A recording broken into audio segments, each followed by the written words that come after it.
musharaxiinta Cumar Maxamuud Ismaaciil Dubbe iyo Maxamed Cabdi Saciid Muuminka oo kala sharaxan golaha wakiilada iyo deegaanka ee gobolka Sanaag ayaa maanta si ballaaran loogu soo dhaweeyay degmada Ceelaf Weyn ee gobolka Sanaag.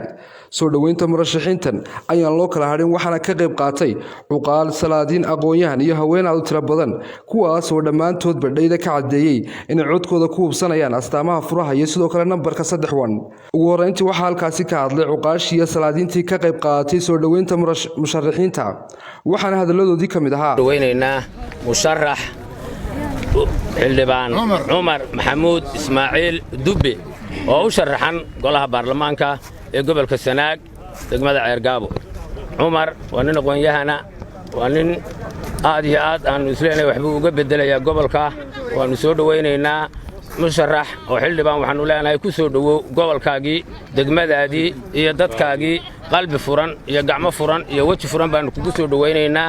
aad iyo aad baanu ku taageersanahay ama furihii musharaxiinta gobolka Sanaag waa ninkaan u dhignay waxaanu ku dhibnay xildhibaan waanu kugu soo dhaweynaynaa furihii musharaxiinta reer Shixishaaq oo dhan baanu ku siinay waxaanu ku gelinay reer Shixishaaq in Ilaahay furahaaga qof walba inaan iyo inanba ay ku furtaan baanu Ilaahay kaaga baryaynaa Ilaahay waxaan kaaga baryaynaa inaad noqoto hormuudkii reer Sanaag baanu Ilaahay kaaga baryaynaa waqtiga inagu gaaban ilaa maanta oo aanu aadku lagu sugayay ilaa iyo saddex casharkaas aanu ku taagnay xildhibaan aad iyo aad baan xildhibaan ku soo dhaweynaa aad iyo aad baan idin soo dhaweynaynaa qalbi furan baan idin ku soo dhaweynaynaa gacmo furan baan idin ku soo dhaweynaynaa ku soo dhawaada degmadii Ceelaf Weyn idinkoo ku sii socdo Ceergaabo tani waa Ceelaf Weyn waanu idin ku soo dhaweynaa anagoo ka mas'uul ku hadlayna magaca degmada Ceelaf Weyn aad iyo aad baan idin soo mar labaad iyo mar saddexaad baan idinku mahad celinaynaa ahmiyadda aasiisan gobolka inaa iska sharaxdaan waana ku mahadsantihiin aad iyo aad baan idin soo dhaweynaynaa qalbi furan baan idin ku soo dhaweynaynaa gacmo furan baan idin ku soo dhaweynaynaa ku soo dhawaada degmadii Ceelaf Weyn idinkoo ku sii socdo Ceergaabo tani waa Ceelaf Weyn waanu idin ku soo dhaweynaa anagoo ka mas'uul ku hadlayna magaca degmada Ceelaf Weyn aad iyo aad baan idin soo mar labaad iyo mar saddexaad baan idinku mahad celinaynaa ahmiyadda aasiisan gobolka inaa iska sharaxdaan waana ku mahadsantihiin aad iyo aad baan u soo dhaweynaa labada musharax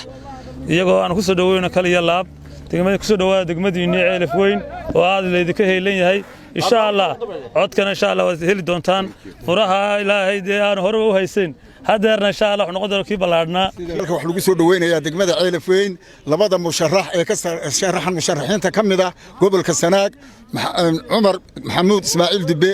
iyo Maxamed Cabdi Saciid oo midna golaha deegaanka iyo midna golaha wakiilada yahay ayaa halka lagu soo dhaweynayaa waa aragtaan oo wax istaan furayaalkii bay sitaan insha Allah sida hore loo soo sheegay furahaas wuxuu noqonayaa kii koowaad ma aha maanta hore kii loo hayay uu weeyaan oo la soo labeeyay gabagabadiina waxaa halkaasi ka hadlay murashax Cumar Maxamuud Ismaaciil Dubbe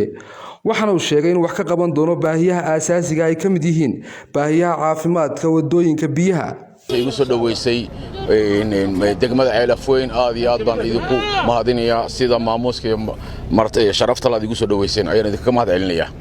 talabaad magacayga Cumar Maxamuud Ismaaciil Dubbe astaanteedu waa muftaaxana waa muftaaxi rajada insha Allah aan rajaynayo kii noqon lahaa cadaaladda iyo sinaanta Soomaaliland inuu noqon doono la doono insha Allah ayaan rajaynayaa in aan noqon doono ninka u dooda xuquuqda muruqmaalka xuquuqda caafimaadka biyaha iyo wadooyinka iyo in Allah inta baahiyoyin u baahan yihiin degmadan ama gobolka Sanaag insha Allah waxaan idin doonayaa inaad igu hiilisiin codkiina Cabdiraxmaan Yaasiin British wararka San TV Ceelaf Weyn